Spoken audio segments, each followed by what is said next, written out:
past 2 years. But really getting beyond that, past the Elite Eight, to a Final Four, that is where the Vols have struggled. UCLA, I don't even know if they get past Utah State in that 7-10 matchup, to be quite honest with you. A Kentucky team that goes and ebbs and flows. Illinois at the 6. Which Illinois team we getting? Only on SportsGrid.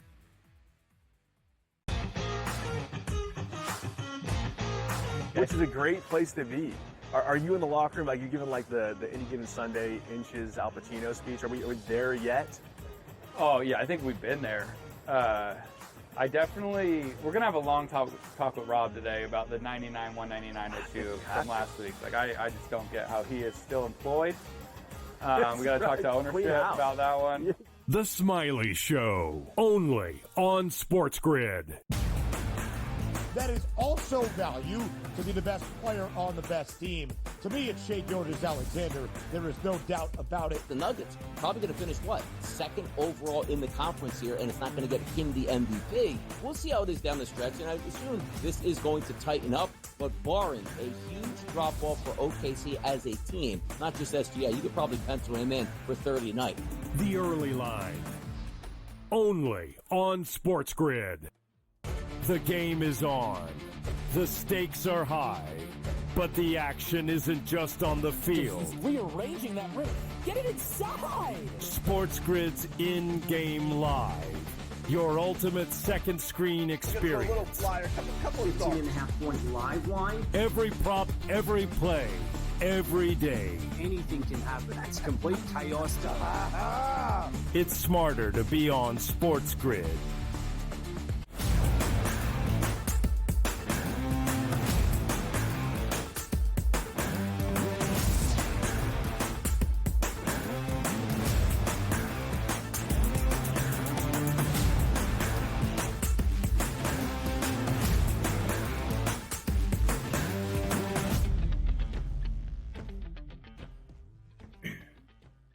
Hello and welcome to a Wednesday live right here on the Early Line on SportsGrid and all across the SportsGrid network. That includes sportsgrid.com/watch, where you can find your favorite destination to consume everything all across the grid. He is Donnie Rightside. I am Ben Stevens. We are together for the next 3 hours up until 11 a.m. Eastern Time. Bright and early on a Wednesday morning with the madness now officially underway. The 2025 Men's NCAA Tournament beginning last night in the first four in Dayton, Ohio. The first game of the Big Dance, the embodiment of madness, a battle of two 16 seeds that we'll break down in just a moment. The second game, well, North Carolina seemingly had something to prove, a blowout and a near buzzer beater on the opening night of the NCAA Tournament.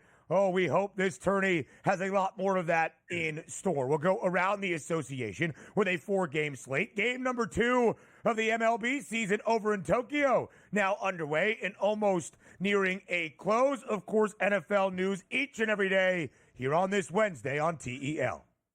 Ohtani goes deep this morning over in Japan. 6-3 lead currently right now for those Los Angeles Dodgers as they look to start the season 2-0 on their way to 162-0 season. Would be an upset apparently if they lost one single game. And congratulations, NCAA did the right thing yesterday. Put the good game on early and the horrendous game on late. And it was even later than we thought, so nobody watched it. Congratulations, NCAA. You played yourself yesterday, and I love to see it.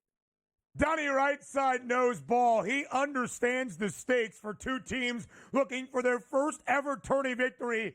Far more important than two of the last 4 teams into the NCAA tournament. But of course, DRS, the inclusion of North Carolina was rather controversial. Did the Tar Heels have the resume worthy of a bid to the Big Dance? Anything that happens in the tournament, not necessarily an indication that the committee got it right or wrong, because it's your resume pre-NCAA tournament that really does matter. But of course, you can use it as bulletin board material and try to prove the naysayers incorrect. That is exactly what Carolina did last night in our second game on our first night of the first 4 in Dayton, Ohio. 95-68. North Carolina all over San Diego State, winning by nearly 30 points and easily covering DRS as a 4.5-point favorite. A total of 142.5 does sky over, and frankly, that final score, not truly indicative of how lopsided this affair was.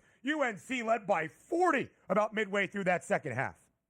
Absolutely smashed them. And if you can make the three-point shot, because UNC doesn't really use that tool all that effectively, 14 of 24 on a neutral court yesterday, 58%. That was the undoing right away. And you sort of felt it. It was close early on, like 10-10. And then Carolina went on that run and just started to compound there, 47-23 at the break. I was already dipped out at that point. An absolute massacre by the Tar Heels. But this is what we expect, right? As you said yesterday, a quad 2 victory for the Tar Heels. They love that stuff. When is their first, by the way, is the next game going to be quad 1 for them, or that maybe it is? Okay, so now the tournament officially starts for North Carolina, and you can say the naysayers will go home if Carolina can win a quad 1 game they deserve to be in, right? Is that the way it goes?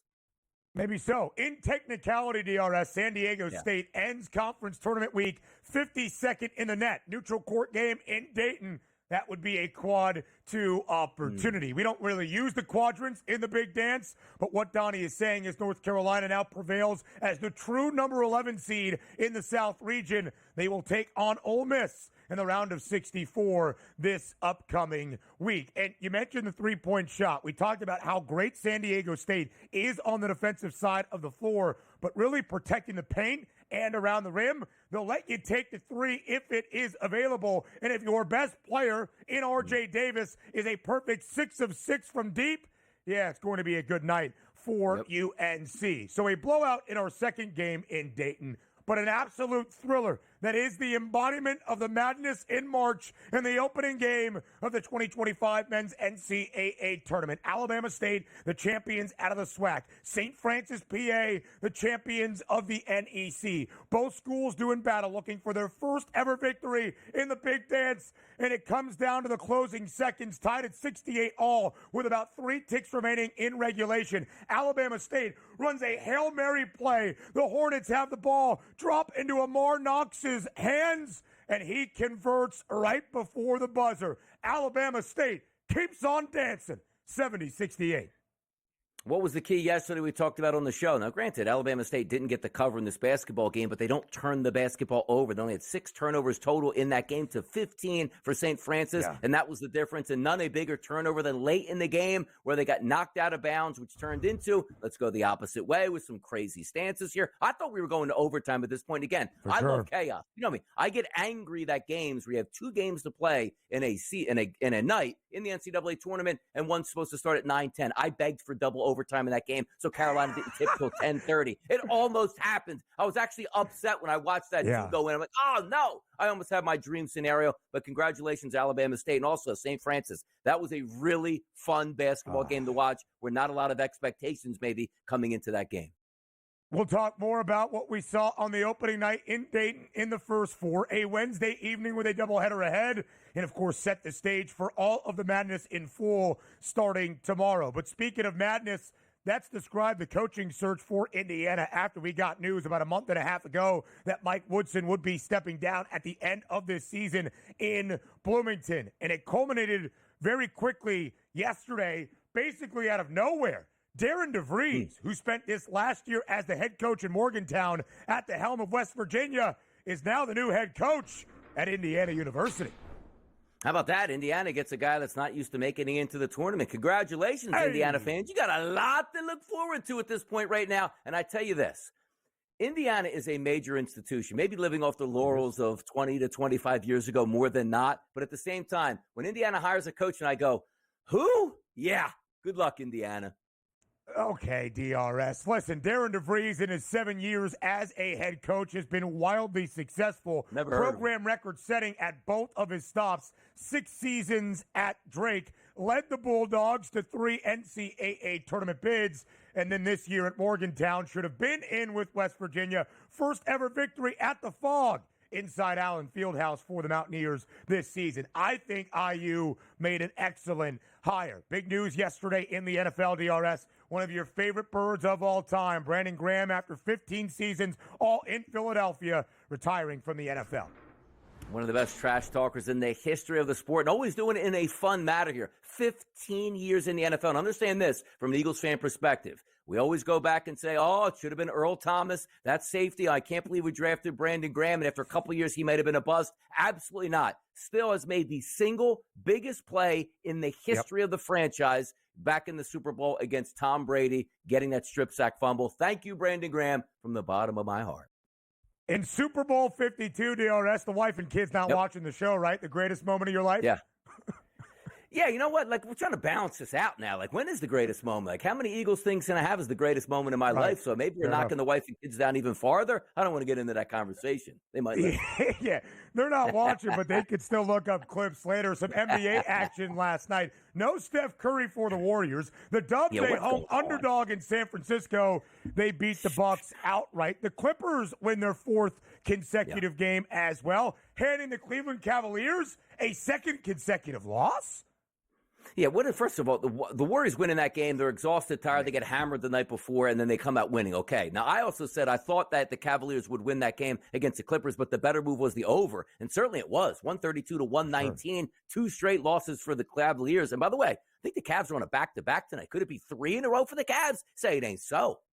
Unheard of. Jimmy Butler last night, 24 points. The lead shorthanded Golden State. It's hard to handicap NBA games right now. Oh, man, Tokyo Series game number 2 underway. The Dodgers have a 6-3 lead in the bottom of the 6th over the Cubbies. Looking to start perfect in Japan, and Shohei Ohtani, a long ball in game number 2. More from Major League Baseball later. Of course, the madness. That's next.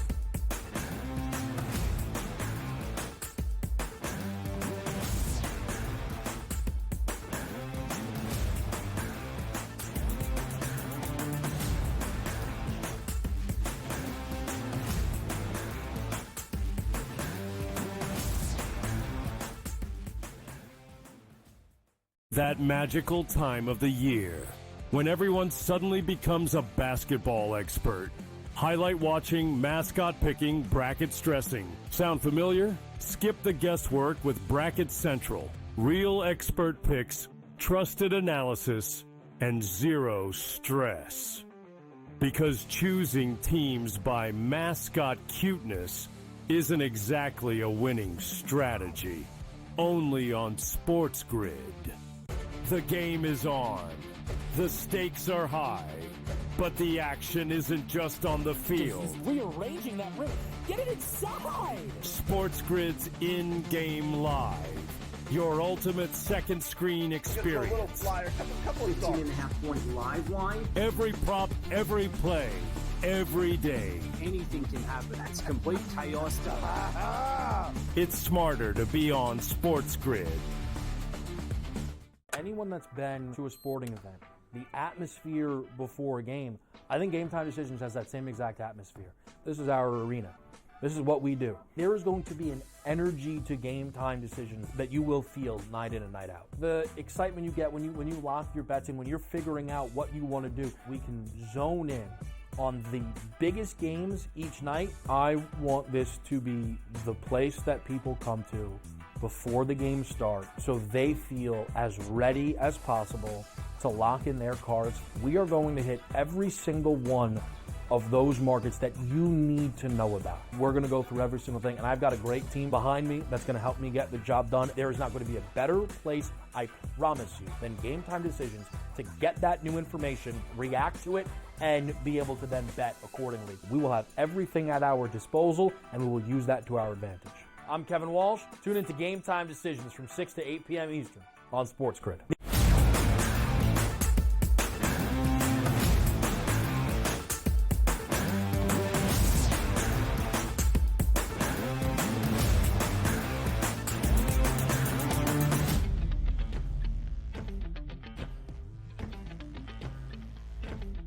The opening night of the 2025 Men's NCAA Tournament, the first 4 in Dayton, Ohio. The madness now officially underway. We had 2 games last night on a Tuesday. The first one, a thriller, a near buzzer beater to try to be the true number 16 seed in the South region and take on the number 1 overall seed in this tournament, that being the Auburn Tigers. The second game, Not exactly nearly as close, but a lot of storyline entering. Of course, it was North Carolina and San Diego State. The Tar Heels' inclusion into the 2025 men's NCAA tournament, rather controversial. They were the last team into the field of 68. Many thought with a 1-12 quad one record on the resume, the Heels were not deserving. A small caveat. Anything that happens in the tournament is not a proof or an indication that the committee made the right choice. It is based on your body of work and your resume before the NCAA tournament. But of course, for Hubert Davis and Carolina, it can certainly add that motivation. It can certainly add that bulletin board material to try to prove any doubters or naysayers wrong. And North Carolina might have used that last night in standing in their wake. San Diego State, 95-68, the victory DRS for UNC. The Heels easily cover as a 4.5-point favorite. A total of 142.5 does sky over. North Carolina was up by 24 points at the break. Midway through the second half, the Heels led by 40 points. This game was never really close last night in Dayton. No, it certainly was. And how about like early in the game? I remember the announcer saying, as I was, still up watching the first half of that, like, boy, look at that. UNC has 7 turnovers like the first 5 minutes. They better settle down. And boy, did they ever settle down to a 47-23 lead at the break. The calling card, as we talked about yesterday, and rightfully so, San Diego State usually plays great defense. They get in the passing lanes. They force turnovers, and they were doing that early. But it was apparent that no matter what San Diego State did, North Carolina had an answer. Like, R.J. Davis is a really good player. He's not all that efficient most of the time. 8 of 12 from the floor, 6 of 6 from three-point range. You even get Seth Trimble with 27 points off the bench with 16 points, going 5 of 10, including a perfect free throw margin of 6 and 6. So when I look at this game and say, how does this set up? Does it okay that Carolina should have been in the tournament? Not necessarily. But, boy, if you wanted to use that motivation as a chip that we joked about, like watch them get to the Sweet 16 of the Elite Eight because they felt like they deserved they would be there, and it's us against the world, that was a great starting point and a calling card. I'll tell you right now, for Ole Miss, they're watching that basketball game saying, for sure, is this really an 11 seed that we're getting now? What did this turn into at this point? 95 points on the road in a neutral site against a great defensive team. That was the most impressive performance this season overall for the Tar Heels in the time they needed it the most. DRS, the 12th game this year that North Carolina has scored 90+. We talked a lot about UNC breaking down this game yesterday. Final 10 games of this season, including the ACC tournament. 2 of those games against Duke, a loss against the Blue Devils. The other 8 games, a victory and 7 covers in that 8-game span. UNC did not have the quad one wins on its resume against the best of the best. That is where Carolina faltered. But to the Heels' credit, they understood the task at hand down the home stretch of this college basketball campaign. Little to no margin for error against the teams they were expected to beat. And Carolina did exactly that, looking impressive in doing so, much like they did last night, covering as a 4.5-point favorite. And you mentioned R.J. Davis. If your best player, who has been in Chapel Hill forever, who has played the most games in program history and is one of your leading scorers in program history, is going to be perfect from three-point land, 6 of 6, it is going to be difficult to beat North Carolina. Meanwhile, for San Diego State, an unfortunate representation for a team that has been really good under Brian Dutcher. Of course, they played in the national title game just 2 seasons ago. Last year, they were ousted by Connecticut in the Sweet 16, losing by 30. That was the largest margin of defeat for SDSU under Brian Dutcher. Well, last night, that almost got there once again. Not a great representation for San Diego State. And, Donnie, we said they'll let you shoot the 3 if you want it. UNC making 14 triples as a team last night. That was really one of the main differences. Again, against a good defensive team, North Carolina goes in neutral site with all that pressure. 53% as a team from the floor, 58% from three-point range, and 88% from the free throw line. You look at San Diego State's numbers on that, too. They weren't terrible. They shot 40% as a team from the floor, 30% from 3, which isn't great, and 61% from the free throw line. But you might have looked at that and said, oh, it's probably an ugly rock fight game, and maybe Carolina does win. You just didn't expect Carolina to put up 95 points in that spot. It was amazing because even early on, you saw the open three-point shots going down. Like, ooh, will this continue? And yes, it continued all the way through the night. A laugher in this game was one of the last thing I expected. And understand this. If you were just looking at those betting metrics and analyzing and saying, hey, man, the whole world's on Carolina, that line seems too high. Boy, that was one for the public last night, and the get back was big. The tax was there on the Tar Heels, and it didn't even matter. Yeah, it certainly was, DRS. The second time in as many games for North Carolina where the betting public has loved the Tar Heels. Both you and I have been astonished by these numbers in terms of the spread betting, money, and bets. And it still really has come out in favor of UNC, keeping it close against Duke, despite being down by more than 20 against the Blue Devils in the ACC tournament semifinal. And, of course, all the love last night. So, North Carolina advances now as the true 11 seed in the South region. Opening round of 64 game for UNC Friday afternoon against the 6th seed in Ole Miss. The odds are out as of right now. You said, what is Chris Beard and Ole Miss hoping for? That North Carolina got all of their good offense out last night. But you see it right there, DRS. North Carolina is the lower seed and yet booked as an ever so slight moneyline favorite. Yeah, look, they're going to get the momentum. That's what you have. Sometimes you start your tournament earlier than the other teams. You've been there, done that in a high-leverage situation. Now, you do have to travel, go to another city, when obviously Ole Miss is going to have that. They just have to travel one time. But when you feel you're already in quote-unquote playoff mode, that could be big. And again, we talked about it before the tournament started. We've seen this before. UCLA made a run like, how'd they get in? Yeah, they got in and said, okay, we're going to show you how much we deserve to be in this tournament and start wrecking shop against teams in the higher seeds. And also understand this. Is it a true 11 seed the way Carolina played? Like, wow, if they played like that all season long, they would have been on the 2 line at this point. Maybe catching fire at the right time. They just needed a little bit more motivation, and maybe they have it now. 2011, the first year of the first 4. Every NCAA tournament since, with the exception of 2019, a team that was victorious in Dayton wins at least one game in the round of 64. We'll talk about the first game of the night, a thriller, next.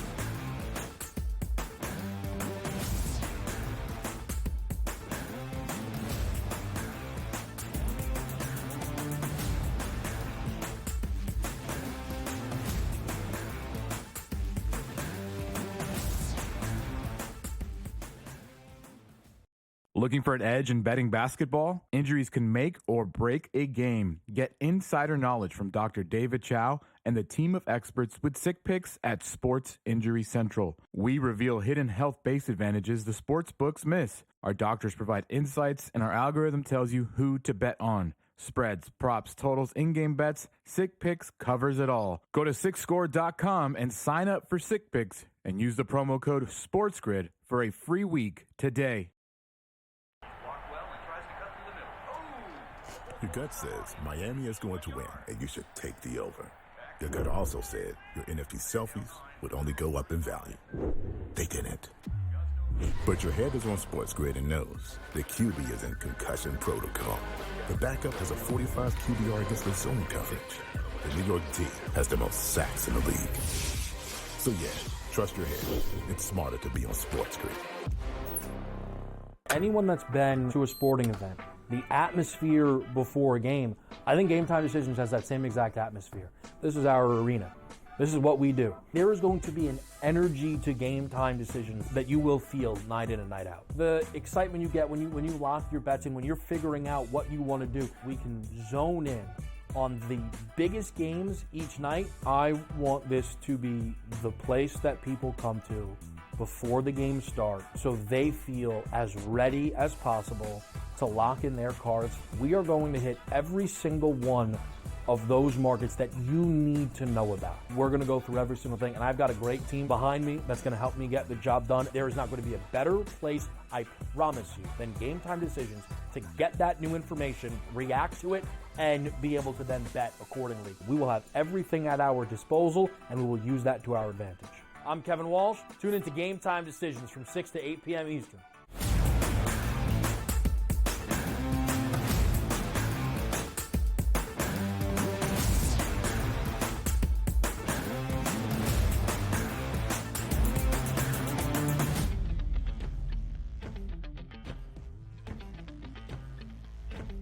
So if the second game in Dayton between the at-large teams battling for the 11th spot in the South region was kind of a stinker or a clunker or a blowout, the first game of the 2025 men's NCAA tournament, the first matchup in the first 4, was the exact opposite. It came down to the final few seconds between Alabama State, the champions of the SWAC, into the big dance for the first time since 2011. In St. Francis, PA, the champions of the NEC, dancing for the first time since 1991. DRS tied at 68 all with less than 4 seconds remaining. Alabama State inbounding the ball on their own end of the floor. They throw a Hail Mary pass down to the opposite end near the basket. Ball gets tipped around, ends up in the welcoming arms of Alabama State's Amar Knox, who is right there to make the layup for the win with less than a second left. A near buzzer beater in our first game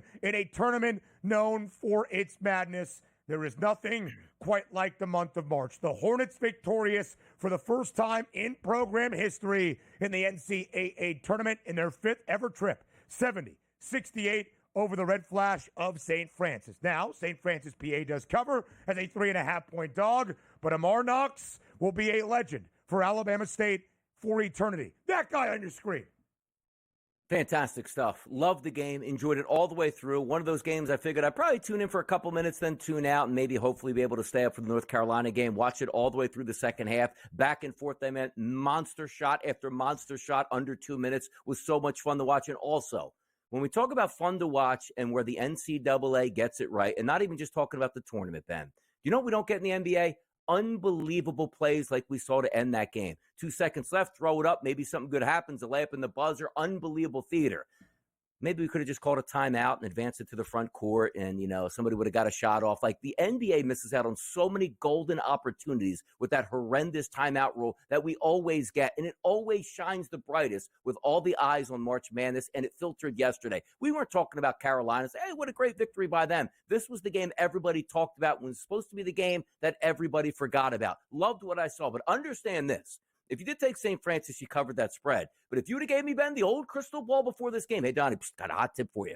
St. Francis is going to shoot 50% from the floor, 46% from three-point range, and 71% from the free throw line. St. Francis moves on easily. But when you mix in the turnovers and extra rebounds, you see one team shot the ball 48 times, the other team shot it 70 times. Extra chance opportunities, which included the biggest extra chance opportunity at the end of the game. Right place, right time. And by the way, Coach, great play call on that. How many players would have just thrown it in around the top of the key and shot a 75-footer and, okay, we're going to extras?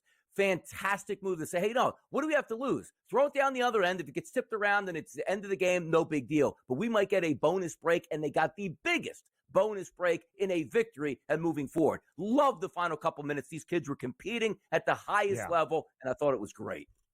A Hornets Hail Mary that will live on forever in Alabama State athletics history. There is no doubt about it. Tony Madlock, the head coach for Alabama State, has only been there for a few years. Got the Hornets to the NCAA tournament for the first time in 14 years since 2011. Your heart does break for Rob Krimmel and St. Francis, PA, because they played out of their minds. 24 of 48, 10 of 22 from deep. Juan Cranford Jr., 5 of 7 from deep for the Red Flash last night. The Dayton, Ohio native in his hometown. Chris Moncrief hit the game-tying 3 to equalize at 68 with less than a half minute remaining in regulation. And, Donnie, it was that turnover battle that we highlighted. Alabama State takes care of the basketball. St. Francis, PA, not nearly as much. And in the closing minutes, tied at 68, in those closing seconds, TJ Madlock, Tony's, the head coach's son, walks to the line for a 1-and-1.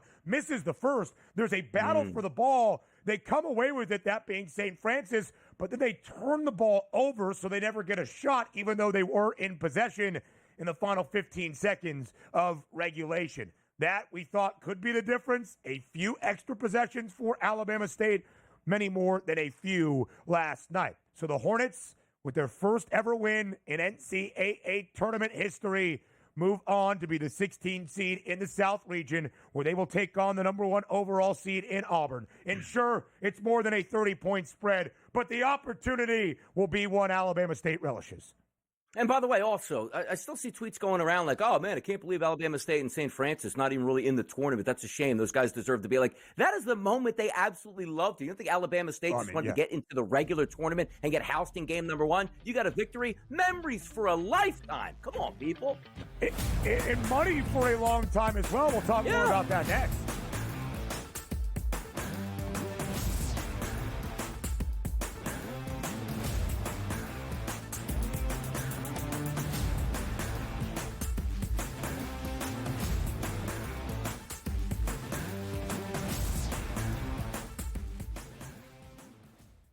That magical time of the year when everyone suddenly becomes a basketball expert. Highlight watching, mascot picking, bracket stressing. Sound familiar? Skip the guesswork with Bracket Central. Real expert picks, trusted analysis, and zero stress. Because choosing teams by mascot cuteness isn't exactly a winning strategy. Only on SportsGrid.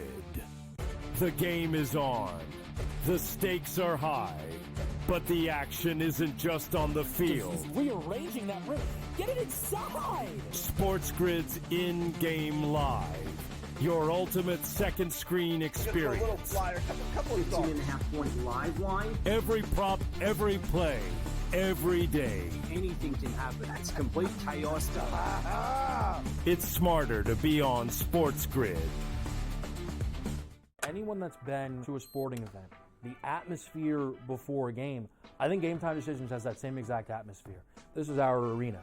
This is what we do. There is going to be an energy to Game Time Decisions that you will feel night in and night out. The excitement you get when you lock your bets in, when you're figuring out what you want to do, we can zone in on the biggest games each night. I want this to be the place that people come to before the games start so they feel as ready as possible to lock in their cards. We are going to hit every single one of those markets that you need to know about. We're going to go through every single thing, and I've got a great team behind me that's going to help me get the job done. There is not going to be a better place, I promise you, than Game Time Decisions to get that new information, react to it, and be able to then bet accordingly. We will have everything at our disposal, and we will use that to our advantage.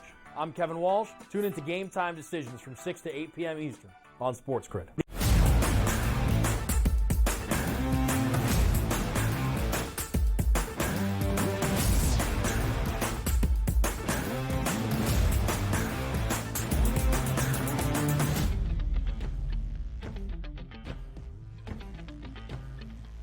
Live right here on this Wednesday morning on the early line on SportsGrid as the madness is now officially underway after our opening night of the 2025 Big Dance, the first four in Dayton, Ohio. A doubleheader in Dayton still in store on this Wednesday evening. But DRS, both of the games last night factoring into the South region, where Auburn is the number one overall seed. Auburn now gets Alabama State in its opening round of 64 game. North Carolina, the official 11 seed in this portion of the bracket, they will take on Ole Miss. We'll talk about North Carolina and what the first four can do in Donnie's slingshot theory in just a moment. But you hit on something right before the break that has kind of been a talking point, although I think the pendulum is kind of swinging the other way, at least it has for me. At first, I did not love the automatic qualifiers that have to run the gauntlet and win their conference tournament in often a one big league to get to the NCAA tournament, having to play in the first four. I think they should get the full experience, all the regalia that comes with being an NCAA tournament team. But then I started to change my mind because you get moments like last night where you get to be a national star, even if just for a couple of minutes in Dayton, Ohio. You get that March memory that will last forever. You get a program-changing win for your school, as Alabama State, in its fifth ever trip to the NCAA tournament, picks up its first ever win in the Big Dance. And beyond all of the memories and the nostalgia and the excitement and the national attention, it also comes with a large bit of financial help as well, which is critical for some of these smaller schools in some of these smaller conferences in helping out your program and the entirety of the league. NCAA tournament wins, DRS, now reportedly up to $348,000 $348K, an NCAA tournament win unit. That is paid out to the SWAC, the Southwestern Athletic Conference, of which Alabama State is the champion of, over a 6-year span. So more than $2 million over the next 6 years going to the SWAC, going to Alabama State, courtesy of that monumental March victory last night in Dayton. Exactly. And it gives, what memory is better? I don't understand. Hey, you won your conference championship, which gives you the ticket to March Madness. And that is a great memory. But, hey, man, how did it go? We lost by 50 to Auburn. But it was a good show there. Or how about this? Hey, we won our conference, then went to Dayton on a standalone game in national TV for the tournament and won a buzzer beater, something you are going to talk about the rest of your life. Sure, would you always talk about you went up against Janai Broome and he dunked on you? That's fantastic. You got blown away. But my goodness, man. These kids have a memory and a win in the NCAA tournament. That is such great stuff here, which I don't see how anybody can argue, oh, it's a shame the automatic qualifiers, they should automatically be in the tournament. This is the tournament. What are we talking about? Congratulations, Alabama State. Hang that banner for an NCAA win and get on with it. That team will be remembered forever now at Alabama State.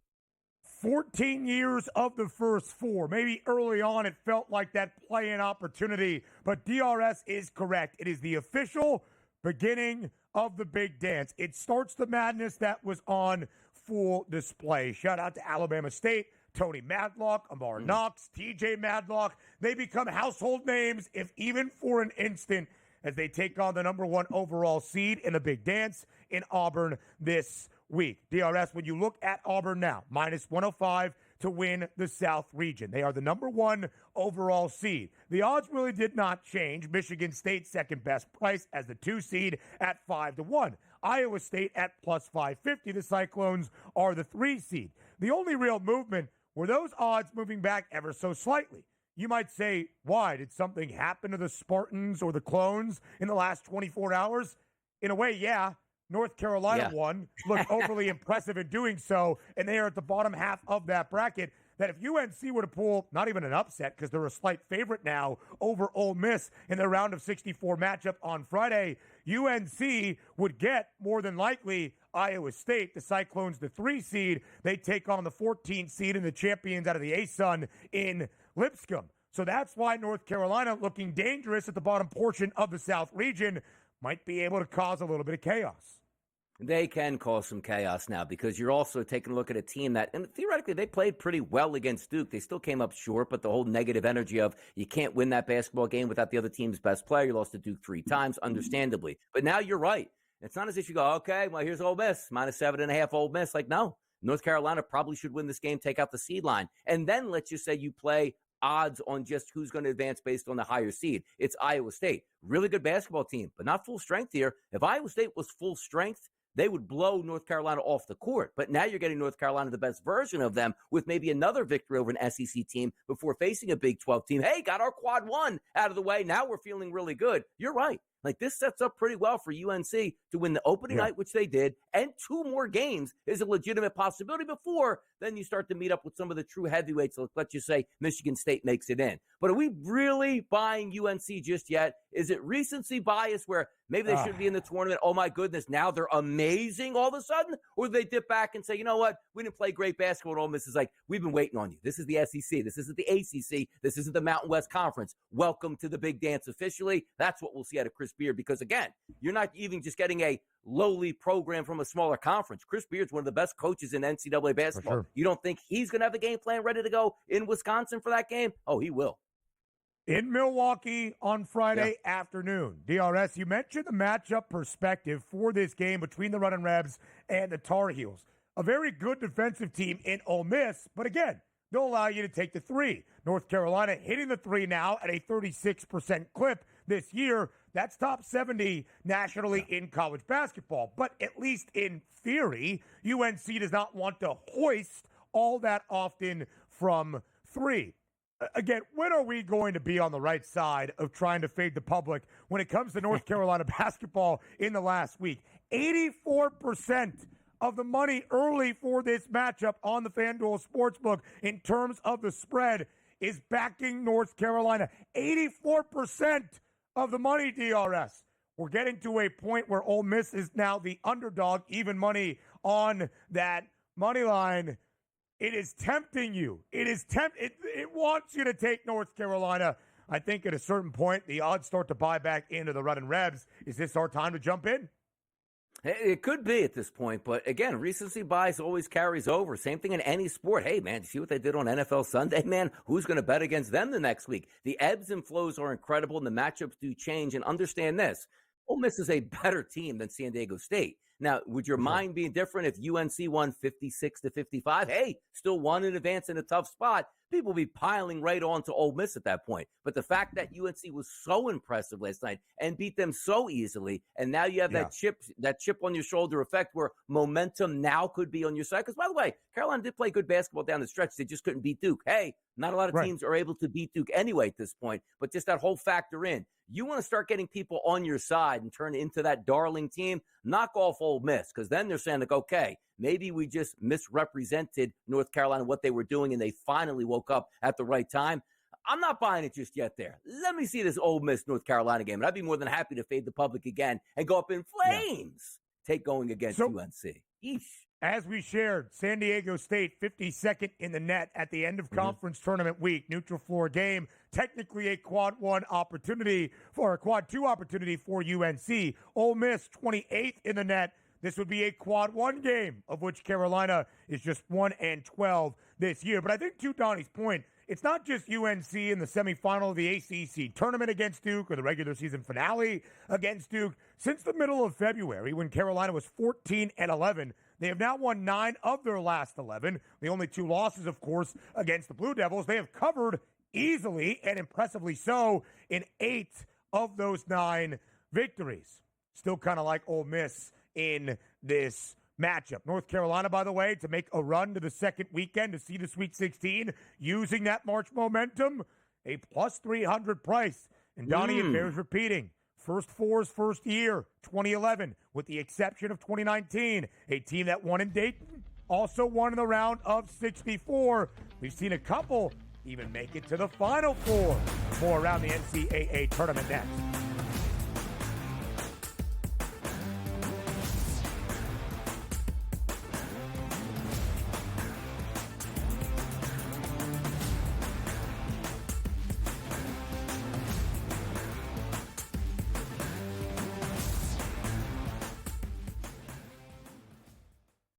The game is on. The stakes are high. But the action isn't just on the field. He's rearranging that ring. Get it inside! SportsGrid's in-game live. Your ultimate second screen experience. 15.5-point live line. Every prop, every play, every day. Anything can happen. That's complete chaos. It's smarter to be on SportsGrid. Anyone that's been to a sporting event, the atmosphere before a game, I think Game Time Decisions has that same exact atmosphere. This is our arena.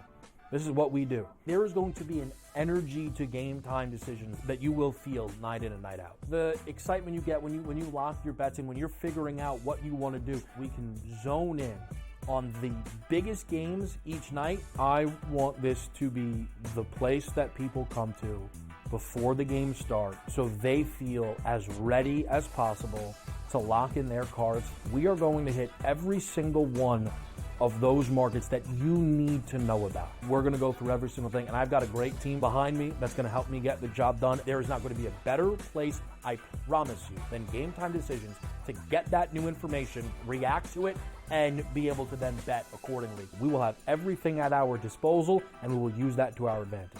I'm Kevin Walsh. Tune into Game Time Decisions from 6 to 8 p.m. Eastern on SportsGrid. That magical time of the year when everyone suddenly becomes a basketball expert.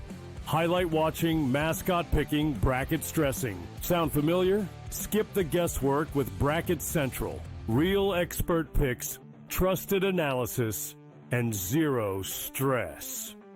Because choosing teams by mascot cuteness isn't exactly a winning strategy. Only on SportsGrid.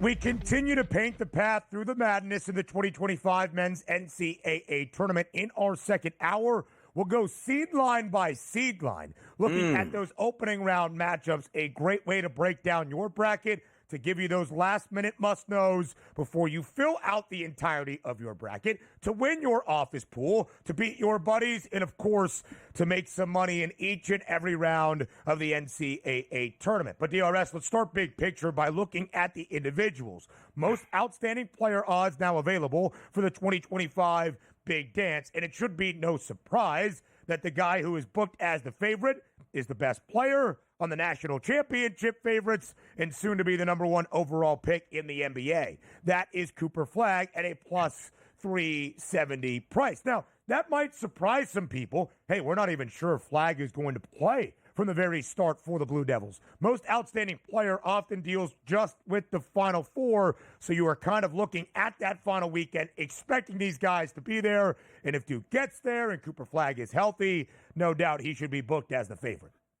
Exactly. And if the favorite team, which is Duke, to win it all, it's pretty clear. Like, I don't think Duke's going to win the national championship. Like, you know what? Nah, Con Kneppel had 28 and 28 back-to-back, and Cooper Flagg had 5 and 5 points and didn't really factor in. So it sort of goes hand in hand. It's like picking the Super Bowl champion. If it's the Kansas City Chiefs, well, who else is going to be the MVP? It's probably going to be Patrick Mahomes at that point. Now, you take a look at Auburn, same exact thing. Janai Broome, plus 750 price. If you think Auburn's going to win the championship, he's probably going to be the biggest factor overall. It starts to get a little bit tilted as you go down. And you see like Houston with Uzan and Cryer, it's like, well, both are 20-1. There's a legitimate chance that either one of those guys can take over that game and certainly have a great Final Four and a great championship game. It makes it tough. So I don't mind it. But again, price accordingly here. Like Cooper Flagg's not 17-1 to win MOP, and Duke is plus 500, let's just call it, or 370, 350 to win the NCAA championship. So it does go hand in hand. I'd be comfortable taking Flagg and comfortable taking Broome. Walter Clayton probably with UF, but also there's a lot of really good players on that team as well. The clear-cut guys, obviously with the best numbers, Flagg and Broome, if they win it all, those guys are going to get the most of it. But also understand this.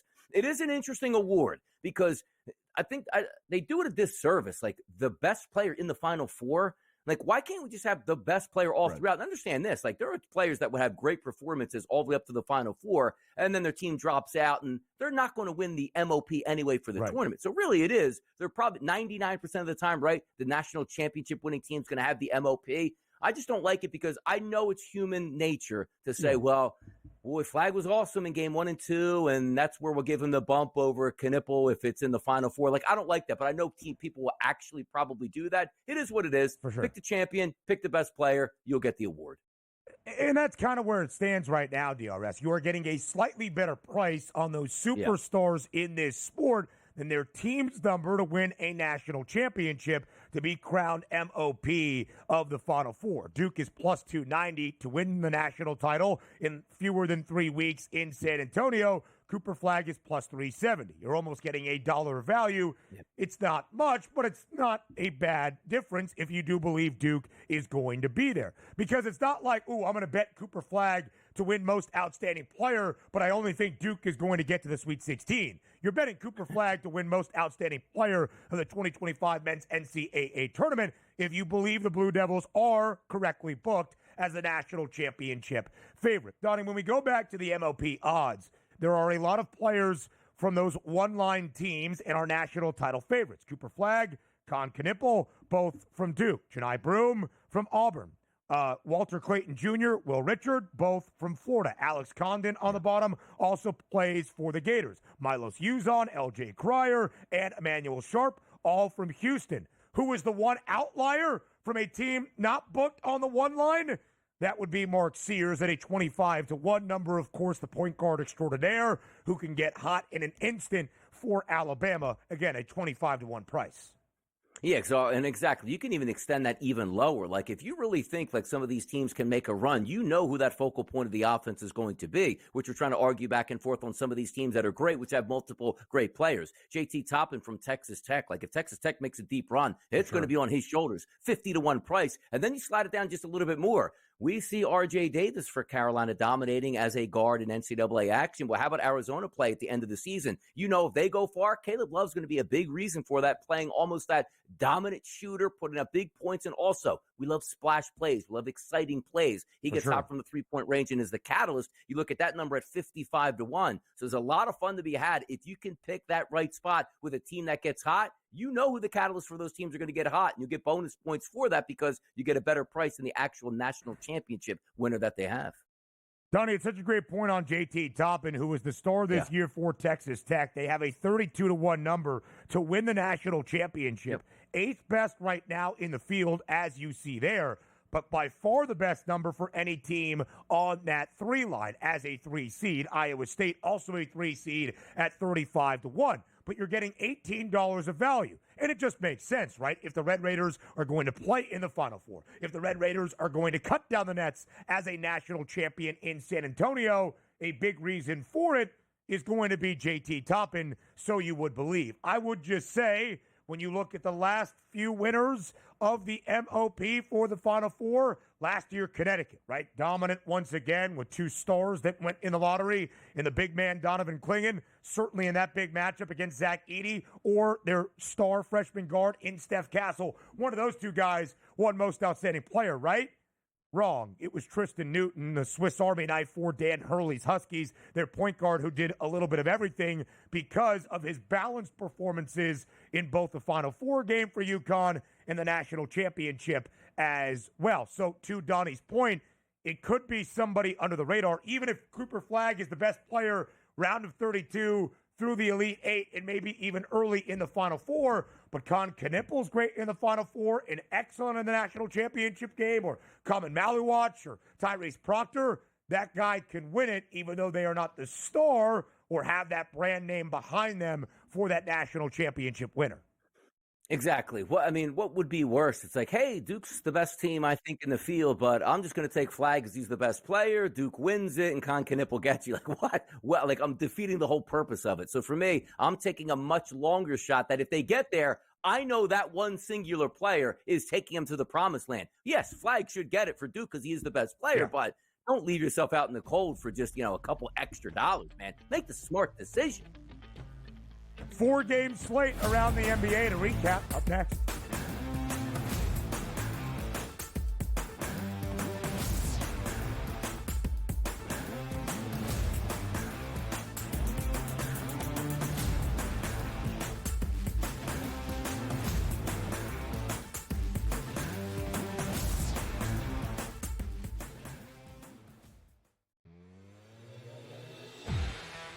The SEC has 14 teams in this thing. Chances are they're going to get 1/2 to the Final Four, and Florida's everybody's choice. It's the Florida Gators for me, and you're going to get them in round number 2, fresh out of the gate. That's what makes it tough. So for me, I'm not putting a lot of stock in UConn being back-to-back national champions at this point, as if that would give them a boost. Only on SportsGrid.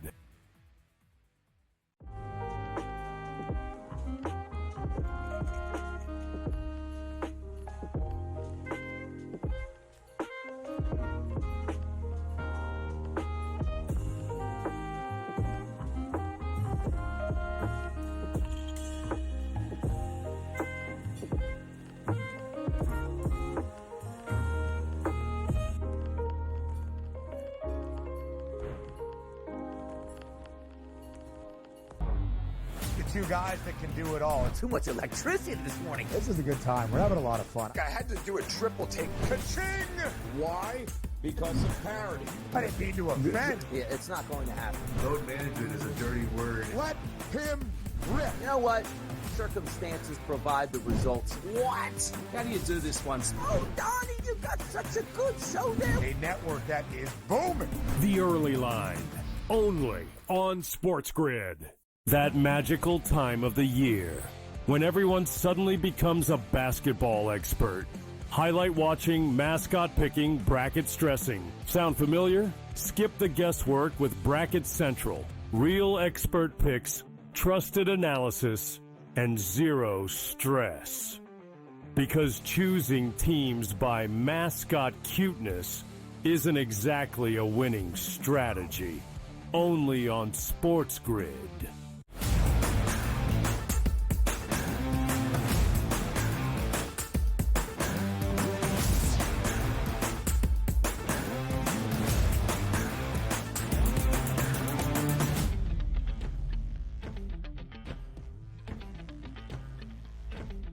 A small four-game slate around the association on a Tuesday evening to recap for you as we end out our opening hour on this Wednesday morning on the early line on SportsGrid. DRS, we have said it countless times now. We talked about this at length yesterday as well. Golden State at home in San Francisco. After the Dubs had their 7-game win streak snapped just the night prior against the shorthanded Denver Nuggets. No Nikola Jokic, no Jamal Murray for the Nugs. Steve Kerr said after the game, Steph is not feeling great right now. He looks exhausted. We're probably going to give him the night off. So his status was uncertain. But when we were breaking down the game yesterday around 10:30 a.m. Eastern time, nearly 12 hours before tip in Northern California, we did not expect to see Steph Curry out there. Golden State was booked as the underdog. All made sense against the Milwaukee Bucks. And then you have the result. The Warriors win outright by double digits as a 3-point home dog, 104-93, despite both Giannis and Dame playing and both scoring in double figures for Milwaukee. Big night out of Jimmy Butler, leading Golden State to a win, bouncing back from the end of their win streak just the night prior. Yeah, the Bucks stink. Can we just finally get to that point? Like, what happened to the Bucks as a franchise? 38-30, but understand this: like, healthy Antetokounmpo, one of the best players in basketball, still a very good upper level guard in Damian Lillard. Brook Lopez, very good center, and then Kyle Kuzma, certainly talented enough. Like, you should be able to roll over the Golden State Warriors, who are exhausted without their best player, and let the exhausted team was the Bucks last night, who got outscored 26-17 in the final stanza of that game. Been waiting all season long. Like, we know Milwaukee has a championship pedigree with Giannis Antetokounmpo, but something just doesn't work with that team. Like, it's not as if, like, oh, Antetokounmpo, Lillard, they're missing 30 or 40 games and they're just looking to get hot for the playoff run. No, this is a 38-30 team on the season. That should be the case. 14-18 now on the road, and it's just like typical NBA. Golden State should roll the night before they get rolled. Then Golden State should get hammered the next night because everybody's exhausted on a back-to-back. And they win by close to double digits on their home court. So getting a hold of the NBA is tough at this time. But the one thing I'm looking at is, like, the Bucks should be a factor in the playoffs in the East. Looks like they're going to be a complete non-factor in the East playoffs. And then I think in Milwaukee, the question becomes this summer, what happens with the fate of Giannis and Dame? Because clearly this did not work out the way anybody anticipated. And Donnie, it's not like Milwaukee has been incredibly disappointing all year long. They're firmly in the play-in tournament, whether they're the 7 or the 8. Who knows? Who cares? Milwaukee is trying to host an opening round playoff set in front of Indiana, who they were tied with last night, and now they fall a half game behind the Pacers. A golden opportunity, albeit on the road, to win a game in San Francisco against the Steph Curry-less Golden State Warriors, and you squander it. It makes it very difficult to handicap from that perspective, especially very early on the early line before we get to a game that tips after 10 p.m. Eastern time in Northern California. The Bucks have now lost 5 of their last 7, but 4 of the 6 entering last night. 3 of those 4 booked as an underdog. In their last 6 games as a favorite entering last night, Milwaukee was 5-1 straight up and 5-1 against the spread, covering in all of those victories. Not the case. The Dubs now 15-2 outright with Jimmy Butler in the fold. He led all starters last night for Golden State with 24. The Cleveland Cavaliers, after seeing their 16-game win streak snapped on Sunday by the Orlando Magic, beginning a slight road trip in Los Angeles against the Clippers. The Cavs booked as a 3.5-point favorite. But Donnie, not a new win streak starting, a losing skid that continues. 2 straight losses now for the Cavaliers. Say it ain't so. 132-119, the victory for the Clippers. They win their 4th straight game. They win outright as the home dog. And a total of 230, or in the 230s, does sky over. Yeah, that was a good pick there on the over yesterday. And also understand something about the Clippers. This is the Kawhi that we're going to get for the rest of the season in the playoffs. 35 minutes, 12 of 19 from the floor, 5 of 6 from three-point range, which included 33 points. How about Ivica Zubac yesterday? 28 and 20 yesterday. And this is what I talked about the day before, where we had the upper level teams. We say it's OKC, it's the Boston Celtics, and it's Cleveland. Well, I don't really buy into the Nuggets that much at the price of the Lakers, but you slide it down and go, boy, that is a big money price on the Clippers. You see performances like that against the upper echelon teams and go, you know what? In the 7-game series, if they're healthy, they could be a problem. Great win for the Clippers last night.